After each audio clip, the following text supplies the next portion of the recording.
Welcome to the Jim Florentine Comedy Metal Midgets podcast on riotcast.com. If you get a shop at Amazon, just go to my website, jimflorentine.com, and click on the Amazon button there and shop for there. It helps the podcast. And some tour dates. If you want to see me live doing stand-up. I also have, Comedy Metal Midgets podcast T-shirts on my website, too. I carry them at my shows, too, so if you don't want to buy it over to and get it mailed to you, I get it. I'll have it at my shows. But I have some dates. October 16, 17, New Hope Cinema in New Hope, Minnesota. And then I got a bunch of dates with Don Jamieson and Eddie Trunk. We do these live, that metal shows. We're going to be in Glendale Heights, Illinois, November 6th. Token Lounge, Westland, Michigan, November 7th. And Buffalo and Syracuse, November 13th, 14th. Check out my website for all that shit. November 19th through 21, Funny Bone, St. Louis, Missouri. And just on sale now is January 8th, 9th, the Boca Black Box Comedy Club in Boca Raton, Florida, January 8th, 9th. So if you're down there, I love going to South Florida. And, I get to hang out with Gary from Florida when I'm down there. Always love doing that, seeing that guy, and then going down there in the winter. So, all right. Yeah, let's just get to it. There's no reason to just keep going on and on about shit. I get right to the point. I don't want to fucking, whatever. Doesn't really make a difference. This week's podcast is musician Nita Strauss. If you're not familiar with that metal show Nita was on this past season, we always have a guitar player play in and out of the commercial breaks and just rip on the guitar. And we had her on this season for the first time. She plays in Alice Cooper's his band, his touring band now. And she used to be in an all-female Iron Maiden band called the Iron Maidens, cover band called the Iron Maidens. She was in there for a while, and then she gets the gig in Alice Cooper. It's a good story, and she's great on guitar, super cool chick, and just really, really good. And I just, when I saw her, I guess Alice Cooper was in New York City, probably like late August, whatever. And I went to a hotel and I interviewed her there, and also I had her on my my Ozzy's Boneyard show. I do on Sirius XM. I do a show on Ozzy's Boneyard, and I had her co-host out with me. But go to nitastrauss.com. for all info on her. She's got a bunch of merchandise and videos and all this stuff. And but really good guitar player. If you're into guitar playing and stuff like that, she's young. You know what I mean? And she got the gig in Alice Cooper. And she's great too, which is awesome. It's good to see some females out there rocking again. So check it out, Nita Strauss. This is her, Alice Cooper. Good story of how she got, from a cover band playing Iron Maiden covers into touring with Alice Cooper, which is a big deal. Alice Cooper's opening for Motley Crue in this last tour, so they're doing arenas. So she's basically playing in arenas. Went from, little clubs or whatever with the Iron Maidens out in the West Coast that were from L.A. to arenas. So it's a good story. So check it out. And then at the end of the podcast, we always play some music, and there's a new Clutch record out. Love those guys. Psychic Warfare is the new record. And let me see what song I'm going to play off of here. I got it right over here. If you never get into Clutch, if you like this song, definitely get it. The last two, I'm a big fan. Psychic Warfare, is the new record. It just came out last week. X-Ray Visions. There's also a video of this on YouTube. X-Ray Visions by Clutch. So check it out. Nita Strauss, X-Ray Visions, and we'll see you next week. All right, I'm here with Nita Strauss, a guitar player in Alice Cooper, and she used to play in the Iron Maidens, and it's got a whole bunch of stuff going on, and nitastrauss.com. I can do all the plugs later. I'll fill that in. I got, intros and all that stuff. But it's good to talk to you. I mean, the first time we met was on that metal show. You did a little guitar spot for us. And shreddage. Yeah, a little shreddage, and got a great response. Oh, it was so much fun. That metal show, it's a dream for a guitar player to get to go on and do a show like that, especially playing with Ace and Mark Farner there in the crowd, or there, doing the show, and it was just unreal. Yeah. So cool. It's so cool to see females really move. It's not as tough these days, I think, as a female in bands. Also, comics. I've noticed the comics. It was really tough. It was probably the same thing with females in music, where it was a tough business, guy oriented, a lot of sexism, a lot of hey, if you don't fuck me, you can't work my club, that kind of thing. Female comics too. Oh yeah, but for a long time. But it seems like they've broken through, and Well, what the cool thing cool thing is in my experience, and I feel so very, very lucky to be on the scene at the time that I am now, because like you said, it's not really weird to be a female guitar player anymore. It's just like, it's not really weird to be a female comic. And there was, the great guitar players that came, Jennifer Batten and Lita Ford, and, the guitar players that sort of blazed the trail, and Joan Jett, blazed the trail for all of us. And they were the ones that really dealt with that stuff. They're Michelle Meldrum, they're the ones that got it's weird to be a girl guitar player and the sexism. I can honestly say that no one has ever tried to fuck me for me to get a gig. Right. And that's the honest truth, Yeah. because it's just about your playing now. And I think if anything, the bar might be a little higher for a female guitar player, because no one thinks you're going to be any good. There's a lot of shit guitar players out there, girls and guys. Well, yeah, I mean, it's almost like the female comics, too. They, now that they're breaking through and they're doing the big clubs and stuff like that, and the headline, and they, people go in, she can't be funny. She's, she's a chick, and then they come out like, oh my God, she's really good. She's hysterical. That Eliza, I don't know how to say her last name. Schlesinger, yeah. She's hysterical. She's so funny. And I was I did a clinic tour in Canada last year, and I think she and I were on the same circuit. We were doing the exact same places and staying at the same hotels and stuff. 'Cause everywhere I go, I'd see her name either there the night before mine or after. I was always bummed I couldn't catch it. She's funny. Yeah, no, there's so many great comics out there now and stuff. But that was always the rap with it. It was tough to travel and stuff like that. Yeah. You know what I mean? Staying in hotels and on the tour bus, and just, club owners and rock clubs and all that shit. Yeah. But I will say, it is hard being on the road at all. I've never been on the road, not been a girl on the road, but I imagine that maybe it is a little harder. Like the guys in my band, maybe, I know they all miss home, they miss their families and stuff, but I think, I miss my boyfriend, I miss my dogs, I miss that kind of stuff, and that does get to me on the road, from time to time. But then you look out, you look out at the crowd, you see the show, you see how lucky you are to be there, and a great support system, and that's all you can really ask for. Yeah. I know. I did a couple tours opening for Slayer. Oh, really? And I opened for Slayer, Megadeth, and Anthrax for a month, and then I did Gigantor last year with Megadeth and How cool is that? Black Label. But that was the first time I was on a tour bus and actually touring. As a comic, we go in town for 3 or 4 days, and we play the same club, and then we leave. So it's a lot easier. We stay in a hotel, and this was the tour bus thing. It was new for me. But how do you deal with it? I mean, there's so much boredom and downtime. You pull up to the venue at 7 in the morning, and you're there the whole day until you leave at 2 in the morning. Well, luckily my work is never done because I play guitar and I always have to practice. Right. We've got hotels, we've got sort of our days. We are lucky to have a lot of hotel time, and it's not always at the venue. We do get to do our own thing. We go to the mall and always go to the gym, always stay really, really active and stuff like that. So that does help pass the time a lot. And it's cool, our bus is a really family environment. We're on the bus with Alice. Everyone thinks Alice has his own bus, but he's on our bus. It's a family. It's Alice, his wife, our tour manager, Alice's assistant, and the full band is all on the same bus. So it's really I've always got 6 big brothers around, hogging the bathroom and taking out the stuff. There's not really time to be bored. Right. So what is your routine when you the day before the show, the day of show? Typically, get up, go to the gym first thing. I always go to the gym hungry, which sucks, but it's good for you. Really? You don't eat before a little? No, I was told that it's good to go on an empty stomach because you burn more fat and stuff that way. So I go and do fasted cardio, come back, I eat, I get my meals sent out to tour to stay healthy. It's so hard to stay healthy on the road. There's this company called Icon Meals that they send out healthy food for us on the tour. They send out these awesome pre-packaged meals. So that keeps us healthy. That keeps us kind of in fighting shape. So we're not eating pizza at, midnight after the gig. And then typically on the Motley Crue tour, we don't even sound check.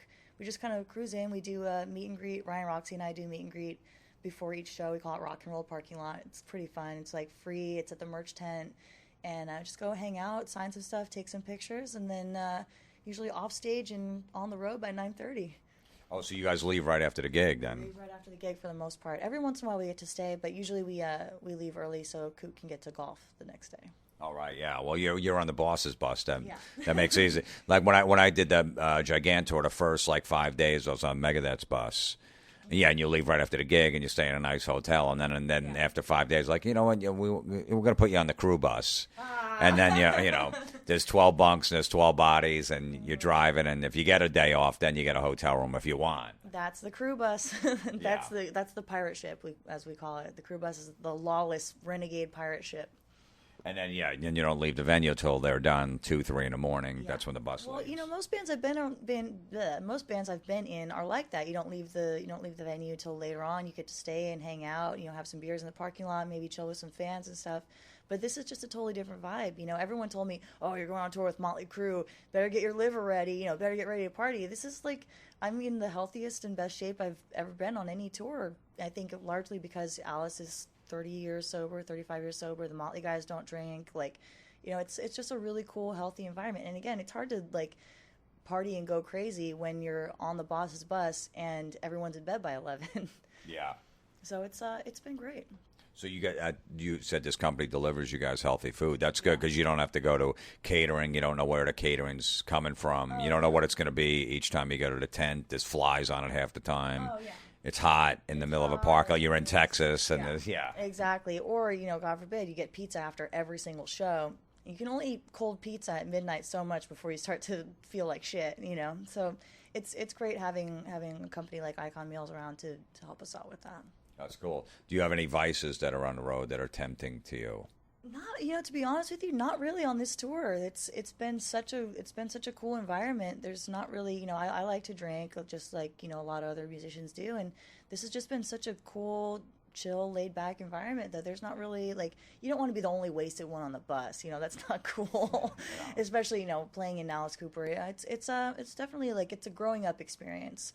The days of pounding beers during, mid-song on stage with the Iron Maidens are a distant memory. So is that with the Iron Maidens, you guys were just drinking a lot and just hanging? Well, the Iron Maidens it's a rowdy band. We were just, going out, playing in South America, Argentina, Indonesia. We toured all over the place and just kind of going out, getting drunk and playing Iron Maiden songs. This is the best job ever.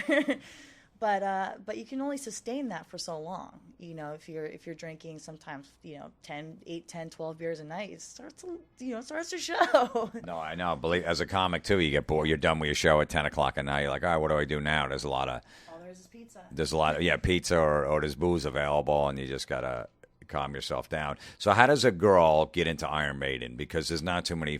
I've been seeing Iron Maiden since I was a little kid. What's the best Iron Maiden you ever saw? I saw him with Paul Di'Anno. Oh, wow. Yeah. How was that? I'm dating myself, but it was unbelievable. Judas Priest, Iron Maiden. That's amazing. Actually, Paul Di'Anno, there was a rumor going around that he was trying to get us, the Iron Maidens, as his backup band for one of his tours. But the money, I probably shouldn't say what the money. What I heard, the money was something that would shock and appall most musicians. Yeah, you basically couldn't buy a case of beer with the money. Basically, yeah. It was basically a case of beer and some circus peanuts, playing. But that would have been a fun gig to do. I always love seeing Maiden too, and I've never seen them without the new lineup. I've always seen them with the 3 guitar players, but they always put on such a great show. Yeah, amazing. But I saw them as a kid. Open for Priest. Nice. With Di'Anno, and then I've seen them over the years, and just an amazing band. But how does a girl get into Iron Maiden? A guitar player getting into it rather than a girl getting into it, because I don't really know that many girls that I guess I do now. I know girls are into heavy metal, but I got into playing guitar and I was always a big fan of the 2 guitar approach to music. So Metallica, Megadeth, and of course Judas Priest and Iron Maiden. So the guitar tandem really was what I was into. So growing up, you're in high school, whatever like that, do all the girls think you're weird because you play guitar and you're into hard rock and heavy metal and they don't understand? Probably. I didn't really have a lot of friends in high school. I was already on tour at that point. I started touring at 15, so I was kind of just hanging out with people that didn't go to my school at that point. When did you start playing guitar? What age? I started at 13. I played my first show with my first death metal band a few weeks after I started playing. It was a battle of the bands, and the band was so bad that everybody left, including one of the judges, and we didn't know we had to sell a certain amount of tickets, so my dad actually had to buy a bunch of the tickets to get us to be able to even play that night. So it's funny now looking back, I got my parents, a box at the Hollywood Bowl to see us play last summer, and I was kind of like, thanks guys, thanks for coming to all those terrible shows back in the day. That's awesome. So both of your parents were completely supportive of you playing guitar and being a musician. Very, very, very supportive. Sort of supportive from afar. they weren't the parents that were at all the shows. They weren't the parents that were, always in the front row. I know, like, a lot of people's parents, like, are always wearing their band shirts. And it's not like they wouldn't have done that if it was important to me, but they were just sort of supportive, like, good job, go do it, we're here, No, that's good, though. And you said your dad was in a rock band? Yeah, my dad's a bass player. My dad's a bass player, my mom's a dance teacher, and now I'm a musician. My little sister's a dancer. So they each got one. Wow, that's awesome.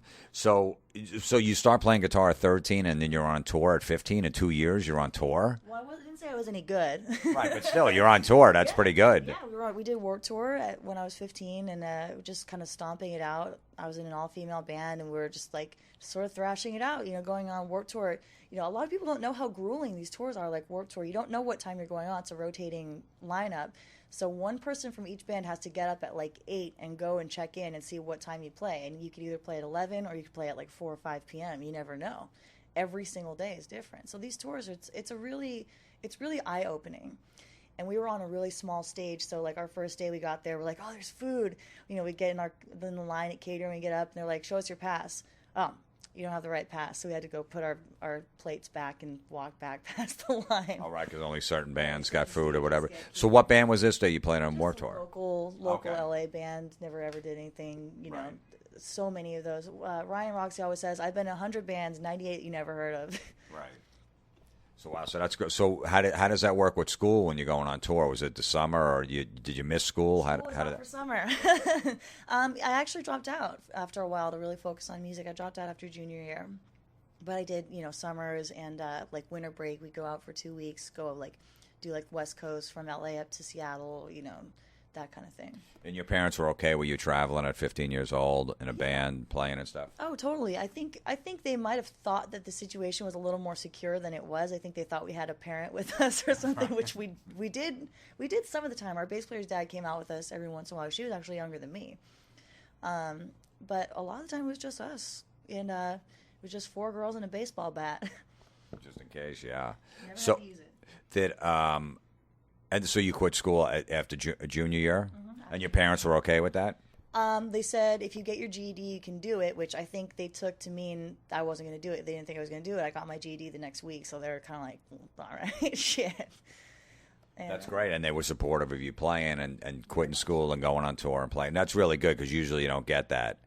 Yeah. When you get in entertainment, they're like, look, you're not going to make any money. What are you going to do? Yeah. You should go to college, get an education, all that other stuff. Well, they said all that stuff. They did say it. Right. They did say it. But I think at the same time, maybe, at least I hope, maybe someday to be a parent. And, when I look at my kids, if they really see what they're supposed to be doing, they really see what they're happy doing, and it's something they're actually good at, people want to see them doing it, I think I'd be supportive of it. Yeah, I mean, Unless it's something crazy. Right. My son's not even 5 yet. He's already got 2 drum sets. He's gone to 6 shows already. All he wants to do is we get up in the morning. He just wants to listen to music. That's awesome. What does he like? Huh? What does he like? He just likes hard rock and metal. What does he ask for? Like, does he say like, Dad, I want to listen to His favorite band is Papa Roach. Nice. He loves Papa Roach, but he also loves Slipknot, Slayer, AC/DC. Your 5-year-old is into the exact same music that I was when I got into playing guitar. Really? No, totally. He likes. He also likes Hailstorm, Pretty Reckless. Yeah, he likes the girls too. girls. Yeah, he already told me the other day. To a Cooper show. I know. Yeah, I told him I was interviewing. He's like, "Can you get me your autograph?" He goes, "The girl in Alice Cooper, Nita, the girl." I'm like, "Yeah." 5-year-olds know me. No, he knows. That's yeah. rad. Yeah. But it was a little weird moment. Like a month ago, we're watching I think a new Hailstorm video or whatever, and they're watching a Pretty Reckless. He met them. We went to some festival and he saw them perform and everyone. So we're watching the videos he's like, Dad. He goes, my penis gets really big when I see these girls in videos. When he's 5? He's not even 5. He said that. I know. I was like, I could do that then? Yeah. And the next day he showed me. He whipped it out when we were watching it. Look, yeah. Dad. Yeah. He's like, look, Dad, look. And I'm like, all right, well, yeah. You know what's funny? The girls, Lizzie Hale and Maria and all these girls from these bands. It's funny how we don't really know each other. I think some of them do. I don't know anybody. I'm always on these Revolver Hottest Chicks in Hard Rock and stuff with everybody, and I don't know anybody. I've never even met Lizzie Hale. I think she sounds so cool. Like, she seems like such a cool person, and Taylor Momsen too. Like, from interviews, they all seem like so cool. I kind of want to be like, I feel like the kid on the outside of the fence, like, hey guys, like, you guys want to hang out? They're really cool, both of them. Yeah, and Lizzie is just a monster on stage. I mean, that voice she has. So cool. Yeah, and Taylor's great too. So let me think. So you're in the Iron Maidens. So you go from playing a little local bands, then you get the gig in the Iron Maidens. Was it your roommate that was in the Iron Maidens? What's the story with that? It was Courtney Cox and I became really, really close friends after I got into the band. And I get my own timeline so confused what bands I was in at what time. I was playing in I was in a death metal, like sort of deathcore band called As Blood Runs Black, and I was in Jermaine Jackson's band for a while, which not a lot of people know. And I just sort of bounce around stylistically so much. And then I was doing a signing at the NAMM show, at the NAMM convention in Anaheim. And Courtney came up to the booth and she said, "Hi, I'm Courtney from the Iron Maidens. We heard you're a great guitar player, and we have an opening for Dave Murray. Do you want to come down and audition?" Or no, she said, "We have an opening for a guitar player." And I said, "Can I be Adrian?" She said, "No, I'm Adrian." And I said, "Pass." And she's like, "Well, all right." So a year went by, a year or so, we became friends. And then she said, "Look, she came to me. She said, as a huge favor to me, we've got this show at the House of Blues. It's already sold out. Hometown show for me because I'm from LA, born and raised." And she goes, "We've got this show. It's sold out. We just lost a guitar player. Can you just learn 10 songs just to help me out? Like 10 songs, maybe 12, and get paid a couple bucks and play some Maiden songs to a sold out hometown crowd." It's like, well, when you put it that way, right. Of course I'll do that. And then all of a sudden, it was 3 years later, and we played all over the world, and Asia and South America and Europe. Did I do Europe with them? I never know, but it was just a blast. I'm playing in that band. It's like sleepover time all the time with all your best friends playing Iron Maiden songs. Yeah, it's really fun. So you go from the Iron Maidens, and then how do you get the gig in Alice Cooper? I did. I was playing for the LA Kiss Arena football team. I was supposed to originally just do like some in-game kind of entertainment stuff. They have the organ player at hockey games, the dun dun dun dun dun, and Gene and Paul had this idea to have like a shredder do it, like play some shred stuff in between. And then Harlan Hendrickson, who is their sort of mastermind of the whole extravaganza, called me up. He goes, "Look, it's the home opener. We don't have anyone do the national anthem. Do you know any singers?" I thought he was going to ask me. I was like, "Yeah, of course." Oh. And I was like, "Look," I was like, "Please," I was like, "if you don't find anybody, just let me do it. Let me do it Hendrix style just one time. If you don't like it, I'll never do it again. I won't charge you guys anything extra," which I think is probably what sold Gene and Paul on it. Yeah. I said, and they let me do it, and it was so much fun. It was such an amazing experience. And then I was playing in a band called Femme Fatale. We were on the Monsters of Rock cruise, and Kip Winger came out to see the show. And he goes, I was talking to Kip after our gig, and he's like, "Let's stay in touch. I might have an opportunity for you." Turns out that he recommended me to Shep Gordon. He said, "I saw a great guitar player. They were looking for a female guitar player for the band." And he said, "Don't audition anyone else. I have somebody for you." And he sent Shep the video of me playing the national anthem, and that was really what kickstarted the whole thing. And then you get the gig in Alice Cooper. And I got the gig in Alice Cooper. That's awesome. And now you guys are on tour, but for like the last year and a half, opening for Motley's last tour, right. Doing 20,000 people a night. That's right. It's really been surreal. It's been like a surreal journey. We did 3 warm-up shows with Alice, which are 105 minutes. The set's really long. And then jumped right on the Motley Crue tour and went down to 50 minutes. And I was like, well, shit, you guys couldn't have started me out with the short set. Right. But it's been really, really crazy. And the guys in the crew are so cool. They've been really great to us. And it's just been a great package all around. Wow, that's awesome, man. That's a great story. You're 28 years old, already playing in Alice Cooper. That's right. Playing the Iron Maidens, doing all this stuff. It's so crazy. I think about this all the time. I look at Wikipedia and I see, Reb Beach and Al Petrelli and Kane Roberts, the Steve Hunter and the great guitar players Alice has had in his band. And I look down at the bottom of the list and my name is on there. And I think about it. I'm like, wow, I grew up with pictures of these guys on my walls. And now my name's there. Like, now I'm one of them. And it still, like, blows my mind. Yeah. So who was your influence as a guitar player? Like, who was your first... Yeah, I mean, was it a rock guy? Was it a metal guy? Or you said classical. You come from a classical background. It was Steve Vai. Phenomenal. Vai. It was from the movie Crossroads, which anybody that is a music fan should have seen this movie.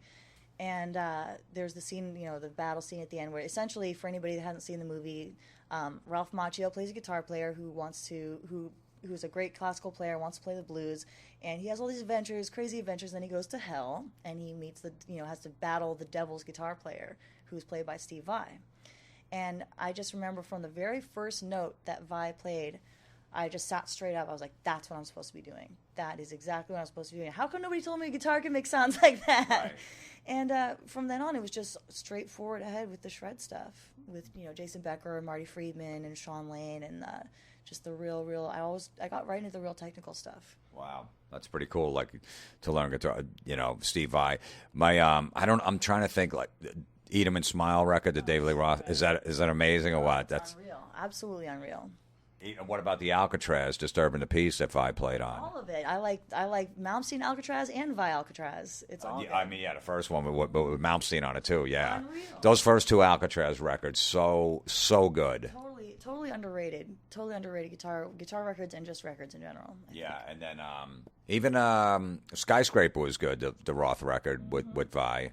I like every guitar player that David Lee Roth's ever had. He's another one of those guys. Someone told me that for how many years the good gigs had been the Alice Cooper gig and the David Lee Roth gig, and I just can't believe I got one of them. Yeah. I snapped one up, and now every once in a while there's the Whitesnake gig or the Judas Priest gig. We've got Richie Faulkner and these great guys. And doing it. Joel Hoekstra now playing in Whitesnake, and it's just cool. It's cool seeing the evolution of these bands and seeing, like I knew Joel from Night Ranger and now, seeing him playing in Whitesnake. It's great seeing the evolution of all these bands. Yeah. That's great. Yeah, I've been a huge Steve Vai fan for years. Yeah. I actually got a comedy CD out on his label. Oh, really? Yeah, I was just so excited. I'm like, I'll in a second. He's like, it's not it might not be the greatest deal. There might be better ones out there. I'm going to be on Steve Vai's label. He's like, well, let's go to dinner and we'll talk. I'm like, going to dinner with Steve Vai. I'll sign right before you even order. Oh yeah, totally. I got to go to his studio at his place once, and I was trying to it was with one of his engineers. I was working on something, and I saw the house. The studio separate from the house, and I was like, would it be okay if I use the bathroom? I wanted to go in the house so bad. They're like, oh, there's a bathroom in here. I was like, shit. Yeah, I've been in that house too. Yeah. I saw the pool. I saw the the handprints and stuff by the pool, and I was just totally totally starstruck. Yeah, and he's a really good dude too. I've heard. I haven't really gotten to speak with him much, but he's been extremely nice the few times I've met him. I would love to see that band together one more time. This David Lee Roth, Steve Vai, Billy Sheehan, and Greg Bissonette on drums. Just do one tour. You and me both. I saw that tour. I saw it a couple times. Those guys, it was unbelievable. But just to see him now, to do it, maybe even do another record or something like that. Yeah. I would have loved to see Jason Becker get to play with him. I saw Becker play with him once. Really? Yeah. I'm a huge David Lee Roth fan, so I've been following him for years. So, what an amazing story that guy has, Jason Becker. Holy shit, that guy's story is just. I got to meet him earlier this year, and my boyfriend and I went up to his place, and just totally blown away by how inspiring that guy is. Really, really amazing. Yeah, I know. It's a great story. The documentary on him is great too. Yeah, Jason Becker's not dead yet. Yeah. So Nita, how is it being on the road? Do you get? I'm sure you get this question a million times, but I'm always curious about it. Female comics always tell me, if they're single. I mean, I know you have a boyfriend and stuff, but if they're single, they don't want to meet a guy in the crowd because that's weird. They came to the show, but they might see some good-looking guy oh man, this would be perfect, but he was at the show. I can't do that. Even when you were in the Iron Maidens and stuff like that, what do you do with guys that want to hang out and meet you after the show? I'm so clueless with stuff like that. I don't, people always go, oh, you have groupies, you have guy groupies, and I was I don't even notice this stuff. I'm just looking for the bar. Right. But I've never really, I've had a couple, it hasn't really been groupies for me so much as insane stalkers that I deal with. It's not you imagine, the Motley Crue guys say in the 80s have this parade of good-looking chicks outside their hotel room. It's not like I have a parade of Abercrombie models outside my hotel room.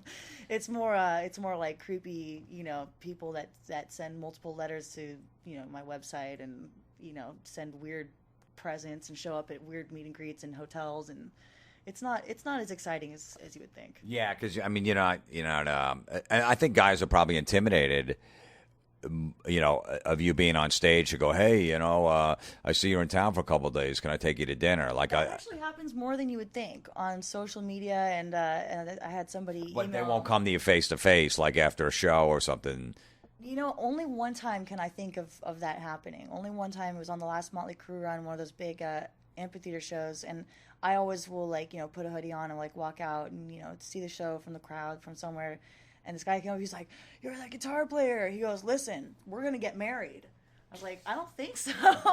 I don't know you, dude. I don't know you from anybody. He's like, "No, listen, we're going to get married. This is a story we're going to tell our grandkids, how we met in the crowd." I was like, "You know what? A for effort. Nice to meet you. I'm going to go back on the bus." Yeah, I mean, it's really not that good of a story to say you met in the crowd. Yeah, we met at the gig. Yeah. How else are you going to meet anybody? That's true. All right, so what do you have upcoming? I know you're doing the Alice Cooper tour. It's probably going to finish with Motley at the end of the year, and then what's up next for your career? Well, I'm really excited. I'm actually working on a solo record now. I've been writing it for about 2 years. I've been, it's been so hard writing on the road. It's so hard, coming up with cool stuff in hotel rooms without my amp, without my 7-string here, because it's a heavy record that I'm writing. So hopefully next year, just really focus on that, really get that going, get it out. Maybe Favored Nations will like it. Yeah, who knows? But really just focus on that, and then, of course, whatever Coop wants to do, I'll be on board with that. Right. All right, cool. Well, we'll check out nitastrauss.com. I'll do the plugs later and and then we'll play a song at the end. We'll figure it out. But thanks for being on the podcast. I appreciate it. Thank you so much for having me. It's been a blast. Absolutely. All right.